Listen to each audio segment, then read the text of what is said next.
Good morning, good afternoon, good evening, and good night, LinkedIn. Wonderful to have you all here with us, and I am honored to be with Caryn Mefford today. And I'm sorry that I'm looking at multiple screens because there's about to be a echo when another screen pops up because I get to be producer and, ooh, it's already muted. Fantastic. So again, welcome everybody. Glad folks can be with us today now. So Caryn, how are you? I'm all right. How are you, I'm Christian? pretty I'm well. so I'm happy pretty to be well. here. Yeah, It's definitely an honor. So Caryn and I have known each other. I think it's like 2 years or approaching 2 years. crazy, but Sh true. She and I went through a program called the Inner MBA through Sounds True, also an organization Wisdom 2.0, and a part of NYU on the mindfulness side. I believe was a fantastic 9-month program, and that opportunity to connect with Caryn, and we've had so many conversations where we're going to take a half an hour, and 90 minutes later, we're still raring to go. And we decided some months ago we should take these conversations and share them with the world. And this is our first attempt and offering to do that, when we're going to focus on conscious leadership, which is Caryn is an expert and someone who's really focused and offering the world so much about. Yes, thank you for that, Christian. I mean, I'm so thrilled that we brought this to fruition, and honestly, it wouldn't have happened without you and your savviness and how to work all the technology parts and making it all connect together. Boy, Inter MBA, I think, is getting ready to finish their second year, their Hmm. second cohort of Inter MBA, and Hmm. it has been a transformational education for both of us. I think you'll agree when I say that. But my interest in conscious leadership sort of started a little bit before that. I had I've been a lover of corporate business and capitalism and all things business my whole life, and Hmm. particularly I love to see how things function and how we bring an enterprise into existence. Hmm. And but what I really came to realize is that these large companies that have so many resources and offer so many wonderful, tangible, specific benefits often miss the mark on designing culture and bringing culture all the way down to where every employee really embodies it and feels it and is allowed to experience themselves in it. Hmm. And I think that's a shame. I think we're underutilizing our potential because we're missing the mark in that on a corporate level. So this study really fascinated me, and I have leaned into conscious leadership principles, which really are a set of guiding principles for self, but also Okay. they emulate the inner MBA as well, in that we kind of deal with self management, interpersonal management, and then organizational management, and how those three things really intersect together. Fantastic. And you mentioned principles. Yes. So What are those?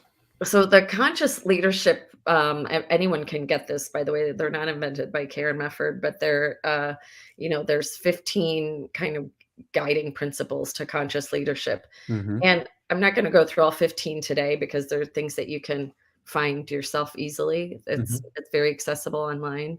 Hmm. But where the work comes in is beyond the words of the agreements into actually how we implement them. So one of them, for example, is taking radical responsibility for self. Okay. And this principle suggests that no matter what is happening in your life, whether there's circumstances beyond your control or within your control, Hmm. you are still solely 100% responsible for how you operate yourself within the circumstances of your life Hmm. or the circumstances of your business. And once we start to embody that principle, it changes the way we see innovation. It moves us from a place of kind of negative bias and thinking, negative assumption and judgment, and moves us up into what they call above the line, and thinking more creatively and collaboratively when we're just focusing on how we're showing up in a space. So to stretch that even further, that's just one principle, right? And when we Right. stretch it further and go into how does this impact organizations? How does this impact how we show up at work with our coworkers? You can see how it changes the paradigm because it suddenly puts you into a curious frame of mind. You're not sitting there, you're not going into a meeting with a defensiveness, you're going into a meeting with curiosity because you've already examined your own role, your own self, what you're there to do, how you can contribute, and what you're there to learn. So that makes me think how important presence in the moment is. 100%.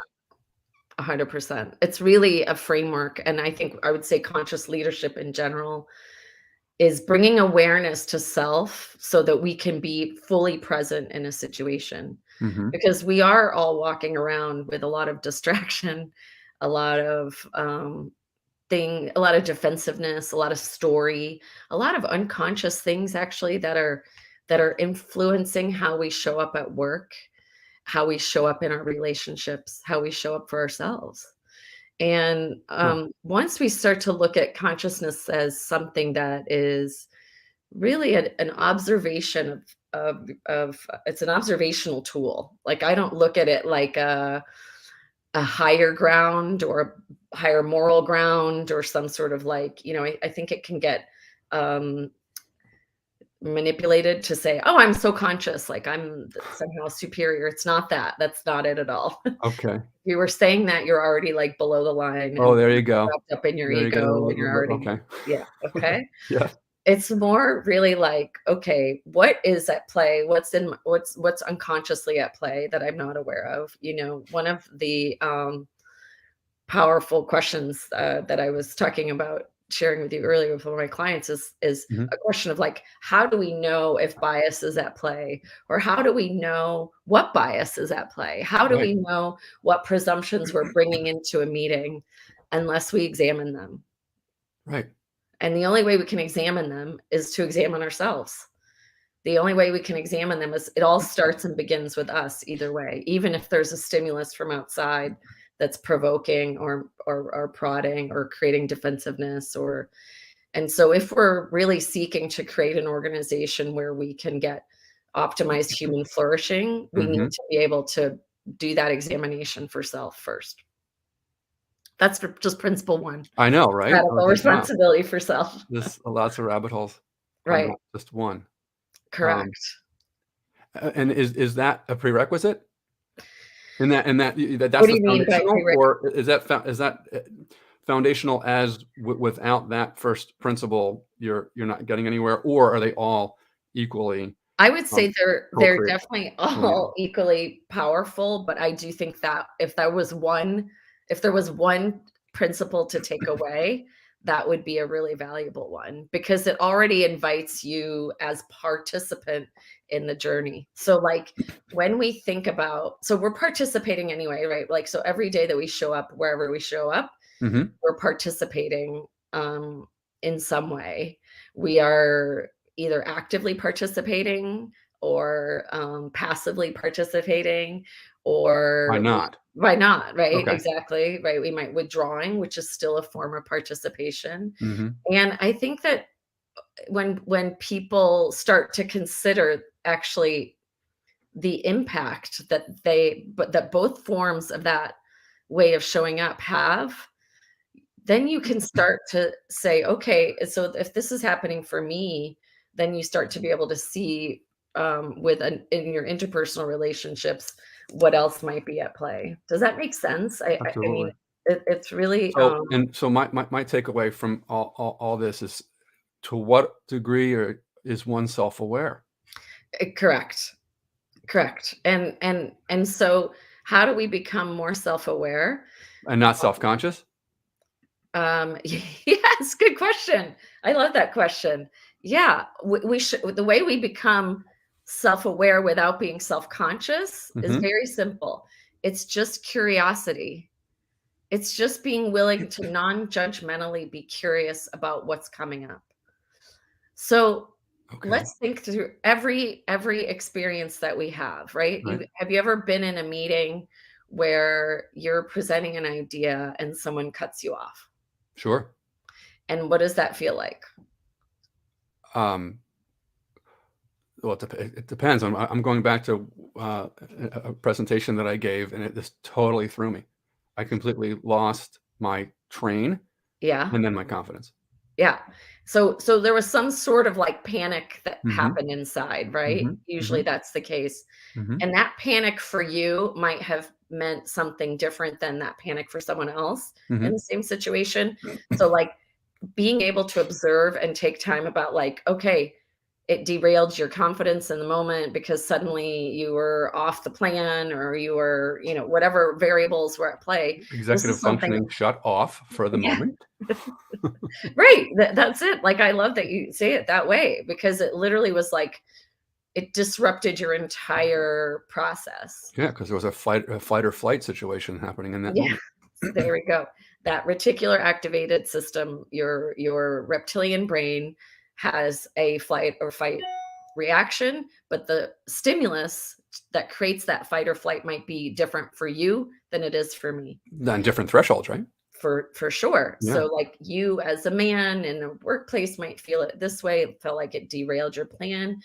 A woman getting cut off all the time might layer on some story about how she's not Different meaning. respected. Yeah, right, Right. right, A right. person of color might feel marginalized because they have a lot of actual lived trauma that says they are, Right. so there are lots of we have to be able to look at that and be curious within ourselves so that we can hold space for everyone else. Well, my friend Chris Jones has a very good point. Oh, Hey, wait, well, there's a confident man to go, I'm talking here. sure. No, Great no, point, Chris. sure. Great point, Chris. Chris, of course, you can be empowered and ask for your concept to be completed, and that's a response to a response for sure. I think the whole idea and the reason I brought that up is just more an observation that we have an experience when we don't um, stay in curiosity with each other. So, like, we are very adept at um, kind of creating reaction when we're not consciously And showing up in I our would say, yeah, responsibility. my perception of that is pretty much engrossed with what I'm perceiving coming through my eyes and into my ears and the interpretations that I'm doing without even actually doing nothing but assumption in terms of what any of it means. Correct. We don't know what the meaning is, right? We don't Sure we know. do. We make it. We make it. Well, that's true too. That's Yeah. true. And I'm inviting us to consider that when we are left to make up our own meaning, we're Yep. probably going to get it wrong most of the time. Got it. And when we think about that more broadly from an organizational management point of view, consider those people that are in executive leadership or middle management or who have responsibility for humans. Hmm. When they are left to just make assumptions themselves, if we know that we're only using sort of assumed story to decide what those decisions are, or motivation of behavior, or why an employee is motivated or not, or this person is lazy because they don't respond to email, or this person, and we go down this funnel of drawing our own conclusions. I'm just telling you that the opportunity for us to be incorrect increases by like 300% when we do this. Got And it. that there's a more thoughtful way and a more effective way, because then we spend time and resources and energy expended on incorrect assumptions rather than making thoughtful frameworks to create thoughtful decisions that include and allow to optimize the employee's experience and participation and contribution to the company. Got it. Wow. So on one hand, this is the insight and the wisdom is fantastic. Though on the other, Yeah. it's wow. There's so much complexity and layers and things to pay attention to and focus on, that it's why bother? It's quite overwhelming. And to what end? And to what Okay. value? Yeah. And you want to know the answer? I do. That's why I said that. Yes, no, exactly. So we've talked about this before, but I Hmm. actually just shared this with a friend of mine who is a a leading executive of a very large company. And,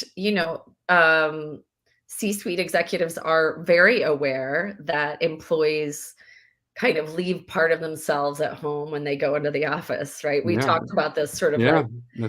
That's what Gallup you're says. leaving, Only you're leaving. 7 in 10 are doing that. That's right. So, first of all, there's 2 points about that. So, if Mhm. humans are walking into the office, fully constructed humans are walking into the office and they're leaving part of their humanity behind, is what they're saying.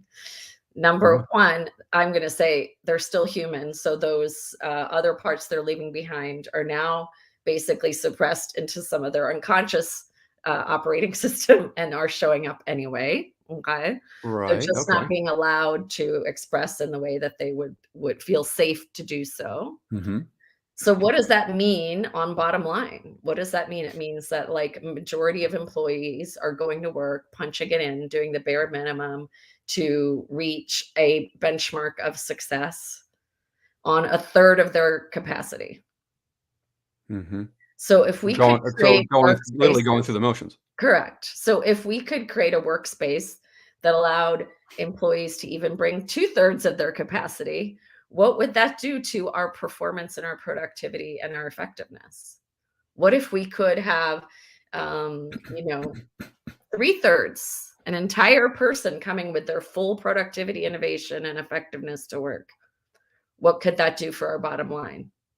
And it's really interesting because when it rubs against the sort of risk analysis formula, which is how companies are run with there's a Mhm. lot of financial metrics and KPIs that decide how things need to be done, right? Right.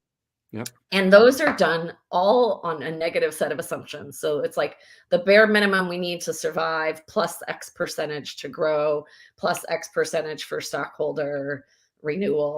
These are the kind of algorithms that are created around financial models today, right? Okay. That's what determines like headcount in a department. It determines where revenue growth is coming from in different facets, right? Because And that's the easiest things to measure.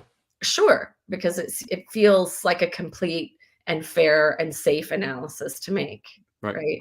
And conservative. Conservative, Yeah. right, exactly. And so I'm saying if that number, whatever that, revenue goal Mhm. is based on the assumption that people are bringing a third of themselves to the office, what are we limiting in the growth potential for that company, right? Like, if Yeah. the goal at one third is, X billions of dollars, what would that goal be if you had two-thirds of human potential coming up? Yeah, and I've been on both sides Right. of that line, if you will. Mhm. Um, I think I mentioned this to you, before. There, there's a wonderful term. I love the term entrepreneur. Mhm. Yeah. My argument is if there is an entrepreneur in your organization, they're one of the 3 in 10. Right. The entire body is, and mind, and Mhm. spirit Mhm. is showing up. And, that then creates, from my personal experience, a higher level of collaboration, not just of me and what I need and what I want to do to perform. How does you get to a we area, Mhm. and the we, including the bringing together of the we, is for an outcome that is, a greater self-interest of the client, of what the entire organization is there to do and who that they're serving. While we're also serving each other, we're serving an other, which is the entire purpose of why that organization is there.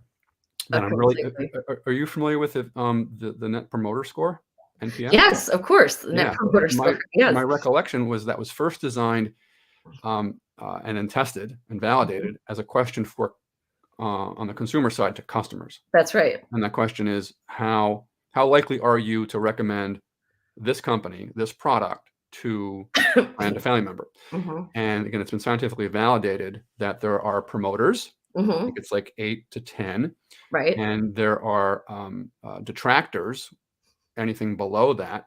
You throw out the middle numbers, Mhm. 5, 6, or 7 sometimes. Sometimes it's just 5 and 6. It depends on what you Mhm. wanna do. Then there's the active detractors. And so people got smart within organizations and said, "Well, let's take that lens and turn it inward to That's right. ourselves and ask that Mhm. question. How likely are you to recommend this Mhm. company to a friend or family member to work here?" Get the Exactly. same single question, response and the validation of that. There's a set of people that their job in life, unfortunately, talking about the fact you mentioned that you have only 1/3 of the Mhm. being walking in the door.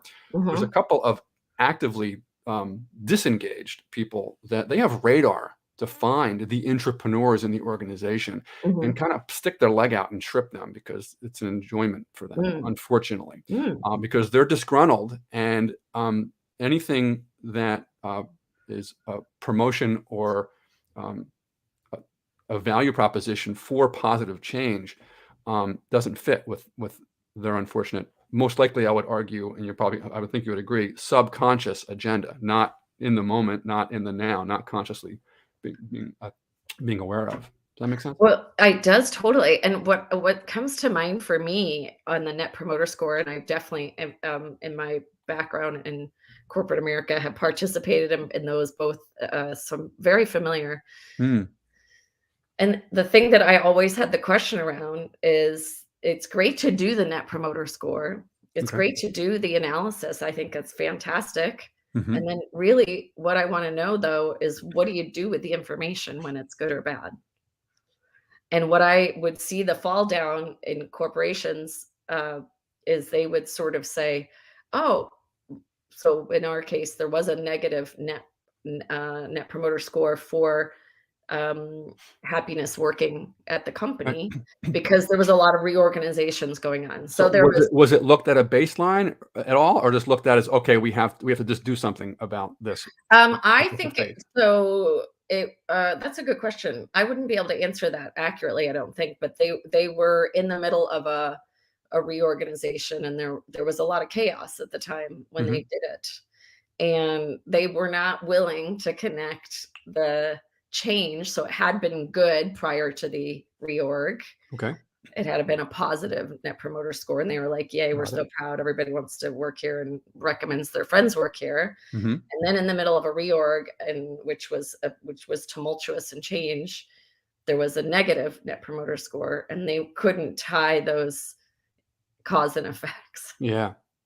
Or Yeah. or we're unwilling to, which I think Yeah. is speaking to a little bit before, is like sometimes when individuals get very focused on their parameters or of performance. So maybe that person is like, I don't want change, or this has to be true because otherwise everything I'm doing is wrong, and they're afraid of that. Okay.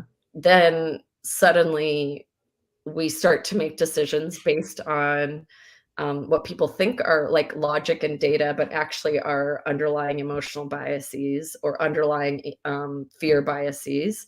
And then we're not actually making strategic, thoughtful decisions for the growth of a company. So there are companies that are out there that do this differently. And Okay. companies like Patagonia that we learned about in Inner MBA. And that was Hmm. something that was really interesting to me during the Inner MBA, was to meet all of these businesses that are actual businesses that face the same actual challenges as everybody, Yep. but are making very deliberate, intentional. Um, they're architecting a framework that in which they measure all of their activities against to make sure they're aligned both with their values and that they represent and include all of their stakeholders. Right.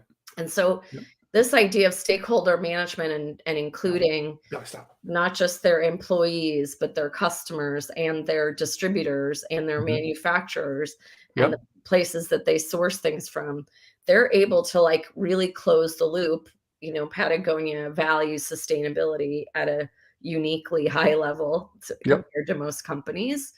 And they say, okay, what if it's one thing that we make a product that's made out of recycled bottles and thoughtful manufacturing Hmm. processes, but they started to then peel back the layers and investigate, what about all of our activities? Are we making sure that every activity we do is done as sustainably as possible, as thoughtfully as possible, for the benefit of human flourishing as possible? And there's nothing but control. What I mean by this, Mhm. in in those questions, is it all within the four walls within the organization that you have influence over if you measure it Right. and get a baseline from it, you can then do something about it, because at the end of the day, everyone needs to be competitive. Well, for And sure. this is a way, I argue, I believe you are arguing as well, this is how you get competitive advantage, Oh, is going beyond the product, the service, and the the product service profit model. We're here to do these things or make these things so we can sell those things or those services and we get money for it. That is a thread, clearly. It's an outcome, based on all, I would say, that you're talking about. And another thing that's coming to my mind from the points that you're making is there's an elephant in every room of every company. And that elephant, which is never talked about, right? That's the whole concept of the elephant in the room, is humanity. oh, well, yeah. But I mean, this is the point. This is why, like, even when people talk and Gallup poll says, like, okay, people are leaving themselves at the door when they go into work. Yep. I mean, I get what they're saying. I do. I get that what I really hear is people are like, I have to do that to feel like I can survive at work. But the Okay. reality is like, we are 100% human all day long, every day. Like, Huh. we actually are not dissecting our humanity at any given point. Okay. We might be emotionally dissecting it, or we might be having a coping mechanism that says, like, my soul feels crushed the minute I walk through these doors. I don't know, but we really are actually all human beings 100% of the time. And so the fact that we How have to, much of like, the somehow be conscious to remind ourselves of right? that That's is right. the And how is the much of the opportunity. effort within management and leadership is addressing that and looking at Correct. the elephant and talking about it? Correct. And not being afraid of it, right? And so, like, what does it mean to look holistically at our humanity or at our human selves? It means we can't just make decisions using only analytics or Yeah. only emotions or only physical body Right. experience. Got it. This is great. I want to move into our second topic, but before we do that, Yes. you made the point at the beginning that there are 15 overall principles that Uh-huh. you feel really underline. They're the girders to conscious leadership. For folks that are intrigued with this concept, this express a few others, and then they can go hit our friend Google or Absolutely. Yeah. Bing No, or well, what have you. the top 5, so we talked about responsibility of self, and I knew that was gonna be, like, meaty, and we needed to kind of dissect it a little bit. Yeah. This next 4 are a little bit more, I think, easy to grasp. So the second one is curiosity, Hmm. which is like, when you enter a meeting, are you committed to being right? Or are you committed to actually just exploring, right? And so be curious within yourself. See what is informing your attitude and approach. But I'm the leader. I'm supposed to be right. That's my job. Yes, in the 1970s, that might have been true, but What? in the in the future, I'm gonna suggest otherwise. So I'm gonna give you a chance to evolve your thinking and say that way of thinking of needing to be right as a form of leadership, of exemplary leadership, is maybe no longer services the organization But effectively. that's what got me here, because I was And right. effectively, I it's got going promoted. to yeah, no, and it's probably also what's gonna give you an early retirement when you've got the next workforce coming in. That's all I'm Ah. saying, right? Oh, a component of the Great Recession potentially. Right, Interesting. exactly, Got it. Okay. exactly, okay. Then the third one is feelings, like being committed. Are your feelings, are you allowing, yourself to feel your feelings all the way through to completion? Now, this is usually one that freaks everybody out I was because, about to. Yeah. I mean, I know, or, I mean, it does, it freaks everybody out because it says, like, "Oh my gosh, um, feelings, like, that's bad," right? We've been Yeah. taught that it's They bad don't to help. They only hurt. It's not. They don't belong in a exactly. workplace. And in a universe where we believe we can excise our feelings and put them away and that they don't show up in some sort of underhanded way, that might be true. I will suggest that feelings are always present, and the invitation to feel them all the way through allows you to have greater understanding so that you can be more intentional and responsive rather than reactive. And then I'm hearing an inquiry in terms of this. These are messengers of something. These are messengers, and they're important messengers. Like fear is one of those words that freaks everybody out, but Hmm. also like it's the thing that saves us from putting our hand in a fire. So like we don't need to be mad at the feeling of fear, right? Like we don't need to be upset about it. We can just sort of see that it's present and see if it's useful. Is there useful information in that fear stimulus? Love is the same way, you know. Hmm. Like love is one of those things that we like to make all woohoo, but yet we all crave it. We all crave the feeling of connection. So if we can extend ourselves or extend love to someone that we don't agree with, what could shift? What is possible in Hmm. that collaborative experience if we're working with someone that we don't agree with their opinions, but we can still look at them through a loving lens to Right. desire understanding, or curious lens, right? Because we're multi-dimensional people, and there's We're like multi-dimensional super situations. multidimensional and super multifaceted. And like, why are we trying to operate with just one facet? Like it's so um S- limiting, right? Limiting to Limiting. competitive advantage. Completely. Like it's limiting to our human flourishing as individuals and as a collective. And Well, so if we know that we're all connected, hmm. then here we have all these tools. And by the way, everyone has this already within them. This isn't even something that you have to go buy. It's not something you have to go, like get a training degree for. This is like, already in you, right? Things like deep listening, right? Just Hmm. learning how to listen properly is really pretty powerful. The next two are two of my favorites. And Hmm. one is speaking with candor. Okay. Hmm. And I mean, what does candor mean? So candor means so one of my values is radical candor. So it's always speaking truthfully, but doing it with elegance and kindness. So I'm not going to speak truthfully with anger. I'm not going to speak truthfully with like a lot of loaded emotion, but I am going to answer a question honestly when asked. And I am going to give um, the truth of what my experience of a thing is. Hmm. Right.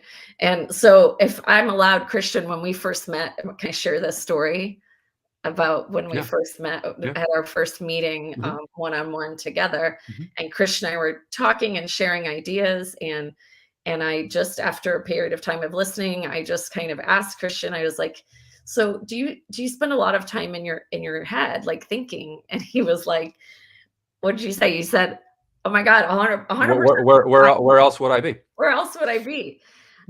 But then I could feel that there was this other piece of you that was like trying to express itself. And through further exploration, you had shared with me that you had a sensation in your throat of like a throbbing My in your Adam's throat. apple. Your Adam's apple was Hmm. like aching. Hmm. And I was like, yeah. And it all kind of made sense to me because I said, I think your emotional center is really trying to participate in the conversation. And I think you should let it come up. It has some No. valuable wisdom Right.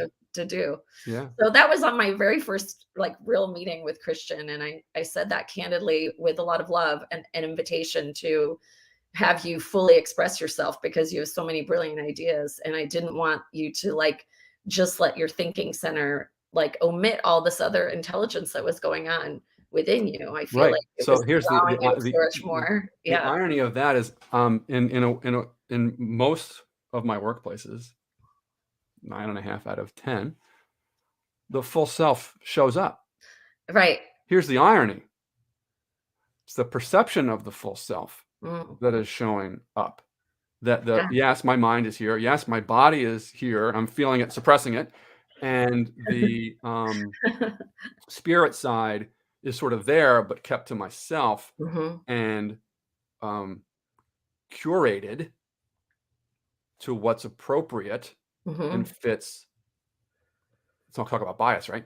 The bias is the role that those other components outside my mind, because that's Right. what I'm being hired for in a knowledge worker world. Hmm. Yeah, so it's sort of both, kind of both and, but neither at the same time, if that makes I sense. mean, I'm just going to Without the say inquiry, you don't know, and then you offered the inquiry. correct. You And know, I mean, I think the words I used are like, would you just let your big, beautiful heart come to the party? It's got some stuff to say, right? And the thing is that like, the story you have around reception of that and perception of that is also just story. Right. Right. Yeah. It's okay. Yeah. So It's we how am all I get to be justifying and we compartmentalizing and making it fit tight where it's got to fit. correct, correct. And Mhm. we get to design actually a framework that is inclusive of the complete story. That's all I'm saying. Like we actually get to decide that. We do. We really have the power to do that. So, yeah, so at the end of the day, I'm hearing, and the value that you're providing Yeah. is literal consciousness in the workplace to have the fullness of potentiality come about and, and, 1000%. and Like come to fruition. if you can be more conscious with yourself, if you can be more investigative to self, you Mhm. will, as a natural byproduct, start to look at other things, people, relationships, exchanges with other humans, people that have different ideas than you. It will, the paradigm will shift entirely in how you're able to even absorb that information. And as a leader of an organization, for example, when you're trying to manage a group of people, or like in the challenges of tomorrow or today and tomorrow of hybrid workforces, for example, when we think about a hybrid work space, which it seems like is going to be the future for a while. Mhm. What are leaders of those people, those humans, challenged to do? They're challenged to create both a cohesive, collaborative work uh, element, Mhm. and when everyone might be scattered around different locations. So I would definitely work with all remote teams, and this is a challenge of their dynamic, is that Mhm. how do we still have that like team meeting where we get to spend face time and get to know each other and build trust with each other? Because when you think about it, we're so used to pattern matching, like how Oh. we build relationships, right? So in the old model is we all went to the office and we, shot the shit over a coffee or a donut, or we talked about the weekend and we had the guy, whatever, like all of this banter.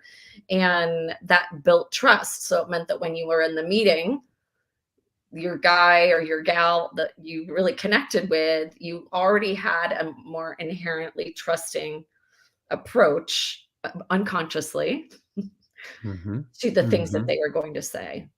Okay. Mhm. Interesting. Yeah. That's a perfect segue into number 2 about designing workplaces. But before we go there, it's something that's totally popped in my mind about that. It's almost an antithesis, right? I worked for a Fortune 500 company. This is flooding into me right now. Fortune 500 company, and there was a person in the finance department, Hmm.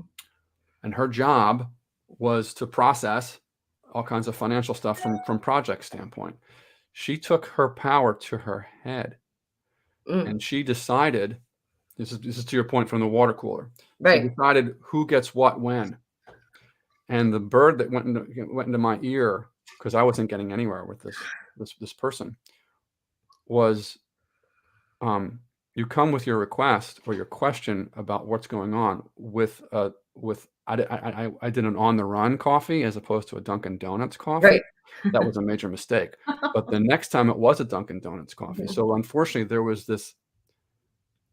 It's an And example of you were how like getting her to like you, right? You were like and it actively worked, but trying to gain the favor to get right, her but to like it's you also so it's that you so could get corrupt at the right. same time. 100%. Well, it's incomplete, right? Oh, It's yeah. incomplete because while you were and it's funny that you brought that as an example, because I was thinking about similar things. I had been a remote employee too, for a Fortune 500 company, and it felt very important to me to try to build connections with people that were at the home office, Yeah, like so that they would know me right. from someone else in a That's way, right.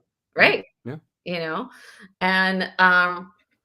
and so here we are now in a time where after pandemic, not really after pandemic, but post the 2 years of lockdown and every company everywhere having to pivot and make changes and realize actually that there was productivity that could exist, and sometimes even augment when people were working at home. I think like most companies now understand that. I think many understand that actually productivity does not just exist from 9 to 5, Mm-hmm. that productivity does not always require super monitoring or like making sure we know where our employees are every single second of the day, micromanaging to that level. Yep. That when we give employees 2 hours of commute time back, that they have more time to self-care and do some other things that might make them also more productive. So there are some wisdoms that have been gained from, this very unexpected and volatile event. Because a lot of misconceptions and assumptions have been cracked. For sure, because we've always over-engineered what performance is. What do you mean? Like we've over-engineered through KPIs and scorecards and like mechanisms of tracking, right? Like companies spends billions of dollars on tracking employee performance Which is and how they which is fine, but it's not the only way, right? Sure, it's not the only way. Sure, I'm not saying don't, do whatever Right, you need right. to It's do look to that manage it's your that kids. Sure, end. yeah. It's Look, where's the end? it's part of the employment contract is you have a set of performance standards you have to meet.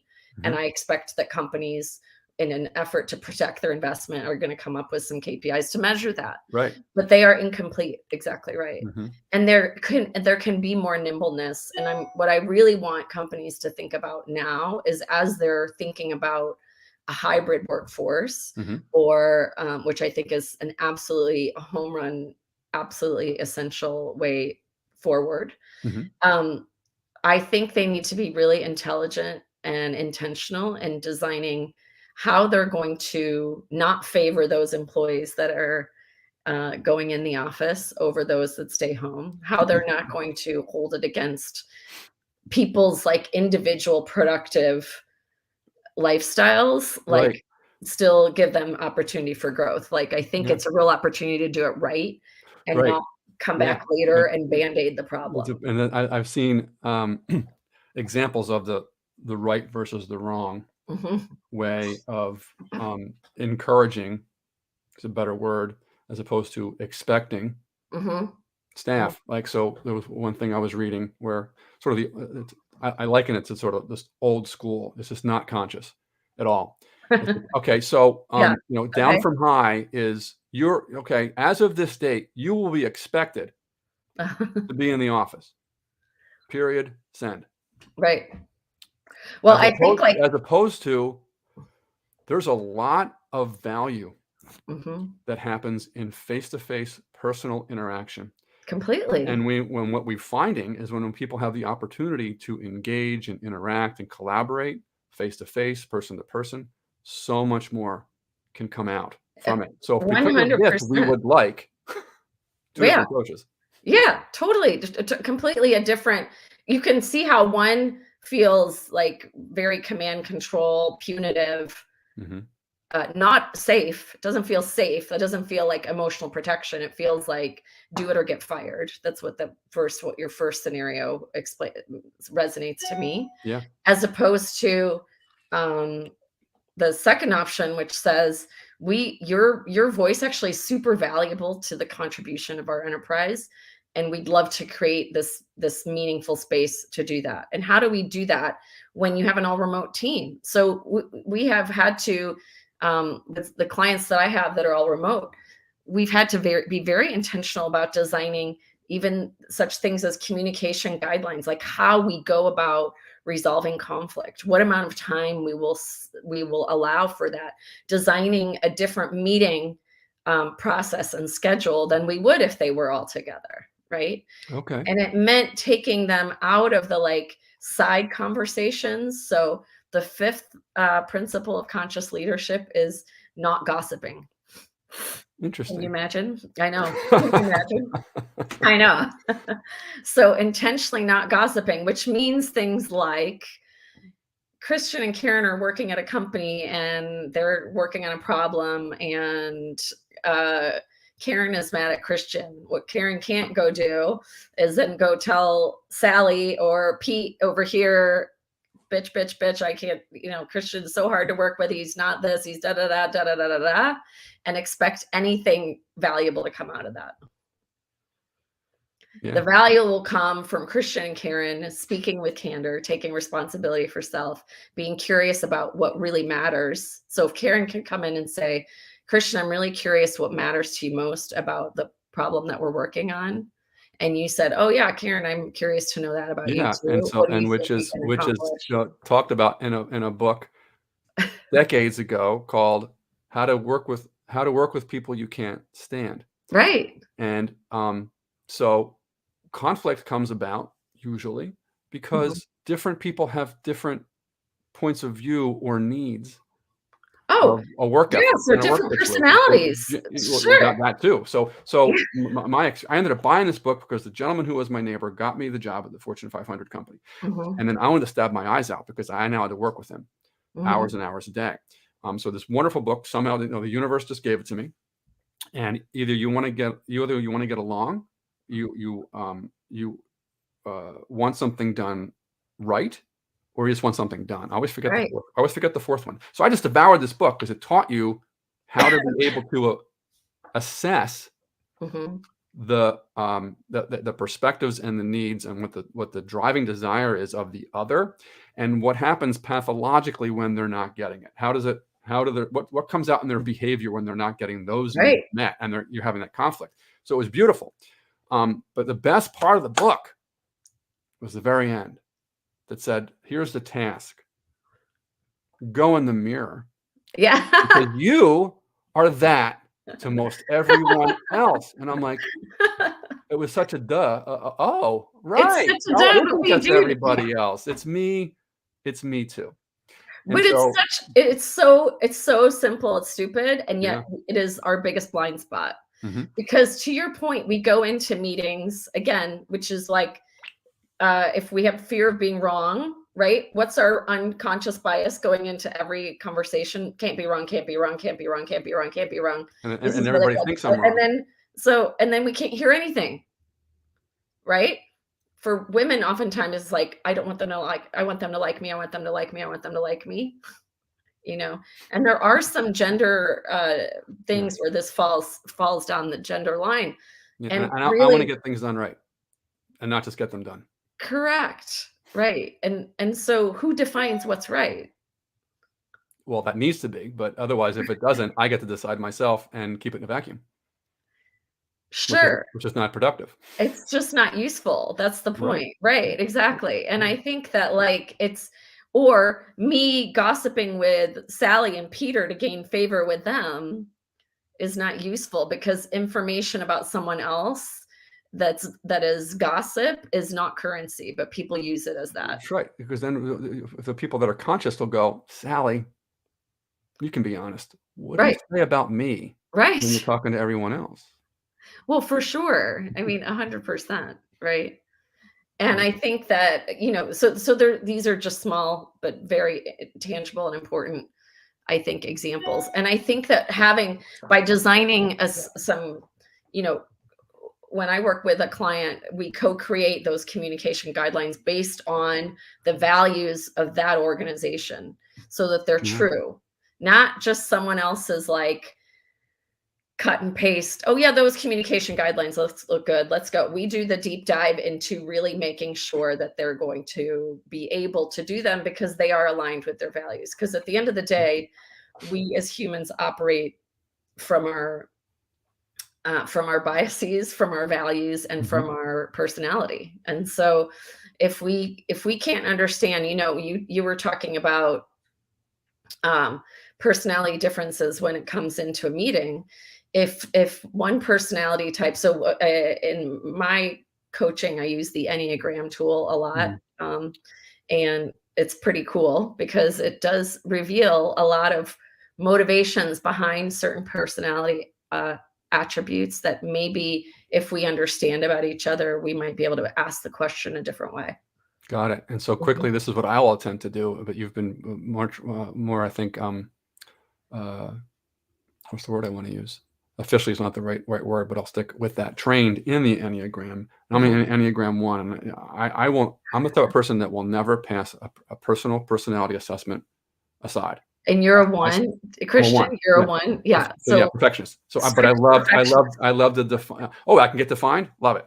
But what I love about the Enneagram is it is it's completely dynamic Mhm. in terms of what our personalities are. But it Mhm. also tries to teach us that you are not your personality. No, correct. That's the challenge. Disconnect yourself. Become conscious and aware that that is a representation of how you put yourself out in the world. That is not real.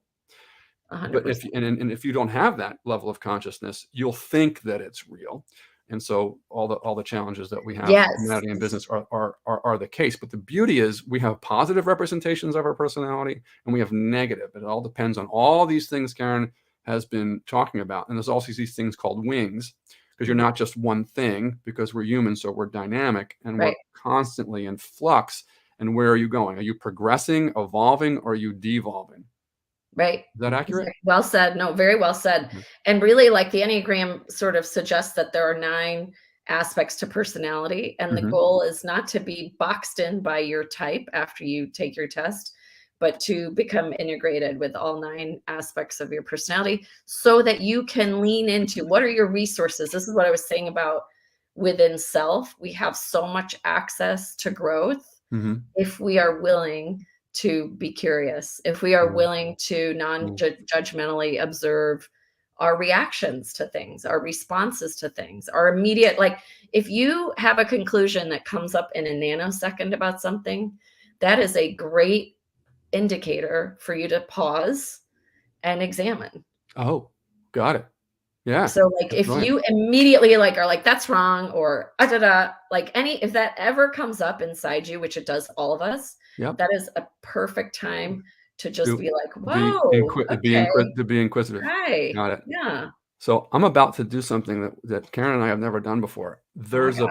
There's a plane that we get in the air and we go for a long, long time. But we made a commitment to the LinkedIn and YouTube and other community that we're going to do this in 60 minutes, and we have about 8 left. Okay. So I want to steer us into landing on the leadership work that you've done Mhm. and some examples of it, and to tee that up. I think I'll tee this up well, and apologies if I don't, but I think I'm going to be. I'm It'll sure it'll be line it fine. up here. Is there are those I would think that get it, Mhm. and those that don't, about our conversation and Mhm. about what you stand for and the Mhm. consulting work that you do. Um, and there's some slice of folks that are in that line in between. And I'm curious, in your world, who are you working with in terms of that dynamic or that spectrum that I'm offering? It's a great question. So I'll just say as a committed lifelong learning person myself, I Mhm, think that um, there's still an infinite amount to learn about conscious leadership. So I mhm, just want to put that as a caveat and say that I don't know if there are people, sure, that have a deep curiosity and are excited and like really want to dive into this work and are like a sponge and want to absorb it all. mhm, And then there's people that are curious and know that they kind of need change and they're looking for a framework, something to depend on. And I will get back to that in a middle. And then I think the people that you're saying that don't get it, I don't know who doesn't get it, but I think that there are people who are resistant because they're afraid of change. And they like an idea, like they want the world to stay exactly the same. They understand something predictive and it feels like shaky ground. And so clients that I work with are absolutely interested in doing the work. One of the things that we work on, because it's not a fast process, this isn't like a 3 weeks of coaching and then good to go plan or go very it's well. not a widget that you make with them, It's huh? not a widget you No. make. It's really an investment and a commitment, like I would say multi-year ultimately. I mean, I always say, um, most of my clients that, were on year 2 or 3, and but the work evolves. So there's kind of a curriculum of starting with the leadership teams and really getting them cemented so that they can then make sure that as their company or their organization grows, that there's integrity in how they implement these practices and behaviors, and very intentionally designed culture structure, Yeah. that says we actually are not going to gossip. Like that, how hard it is for people to commit to not gossiping. It's very, Sure. And very hard. And well, it means it requires them to let go of fear and actually trust that the best, most productive conversation can happen with candor with each other. And that's a huge emotional growth for any human to undertake, you know? yeah. Yeah. So, but when they do, here's the really powerful part is one client, for example, the founder and CEO had a challenge where, and they both fell on their assumptions. They sort of like lost and fell on their assumptions. And we had a meeting together Mhm. where they could feel their feelings completely and share them with candor with each other. And then they were like, okay, what could we have done differently? And I was like, well, let's pull out your communication guidelines and let's see if there's any insights in there that you've already Mhm. co-created. Mhm. And then when they both looked at it, they were like, oh, I could have done number 1. I didn't do number 2. I could have done number 3. And so it was there was a great amount of awareness and satisfaction in knowing that this is what's cool about once you take the time to build these foundations is they're always dependable. You can always trust candor. You can always trust self-reflection. You can always trust radical responsibility for self. So these principles, when put into play, become very dependable if we use them, right? There Yeah. are companies, do you remember Hallmark had like some scandal where Mhm. this was like 4 years ago. This is just kind of a thought to leave people with, because Mhm. all companies have value statements and mission Mission. statements. Yep. And, Yep. they have teams that have designed these, undoubtedly put a lot of thought into them. Undoubtedly, the senior executives or the C-suite executives are definitely like thinking about them. Right. Like And I attempting to don't think live that, them yeah, through their work. Yeah. everyone wants to implement these, Right. but then we kind of forget, right? And so Hallmark went through some scandal where they had some cards that were designed for LGBTQ community, Mhm. and like a political movement was trying to kind of shut it down, and they did. And so then Hallmark like reacted and like pulled these cards off the shelf, and then there was like a big Yeah. PR negative storm for them. Mhm. And, it was so curious to me. So the first thing I did after reading the story is I went to their website and I read their value statement. Mhm. And in their value statement was very much a statement about inclusivity and being representative of like joy and exchanges of well wishes for all. Mhm. And I kept thinking they just didn't rely on the framework they had built Right. to they reacted, they panicked, they had a reaction, someone got scared, they got a mean letter from here and that over Yeah. there, and then Some they cancer culture whatever, paradigm they happened. went Yeah. into complete reactivity. And had they been able to have some pause and some consciousness around it and go back to the framework that someone had spent millions of dollars to design, the information on how to respond and do it thoughtfully was already at their fingertips. Wow. So, what I'm taking away Yeah. is the power of being awake. Yes. That the workplace is an appropriate place to be awake, and Yes. that there is no perfection in any of this. It's openness and inquiry in the moment, and we're going to have our knees are going to get scuffed up over Yeah. and over and over again. But competitive advantage can be had when you look in this area. 100%. 100%. Well said. Couldn't have said it better myself. Like human flourishing is everything if we believe that if we have a concept that says when Christian flourishes, I flourish just by default, then, and some people don't believe that, so I get Right. it. All my naysayers out there are like, Yeah, "Oh, yeah, no, me or him," right? I get it. this is Sure, a worldview thing that, right? I You're get right. it. Yep. And I'm still gonna say, if you flourish, or the person that doesn't agree with me flourishes, I flourish, and we do have a collective, you know, what is it? All tides raise ships, or something like that. Some ancient wisdom. A rising tide raises all boats or all ships. Yeah, Yes. something like that. There you go. Caryn, More eloquently said. it's So, and fantastic. we can only do that if we're all paying attention to the weather, There right? you go. What a concept. Mm, So, how do folks find you? oh, well, they can find me on LinkedIn, here on LinkedIn, Mhm. and also mypocketceo.com. And I'm on Instagram, and you could just send me a message on LinkedIn if you're interested in exploring any of this further. But really, whether you do it with me or someone else, I just encourage you to, if you're leading a team of humans, this is really, really important foundational work that will build a defining legacy, not just for you, but for your business. Yes. So, fantastic conversation that completely is what a sustainable mindset requires to be a sustainable business. I'm so grateful to have met you, Christian, and I love that you're doing this. And I hope we have more conversations about these important things. We absolutely will. So, All thank right. you. Thank Thank everybody, you. and everybody Thanks, be everyone. well. Yeah. Bye. Bye.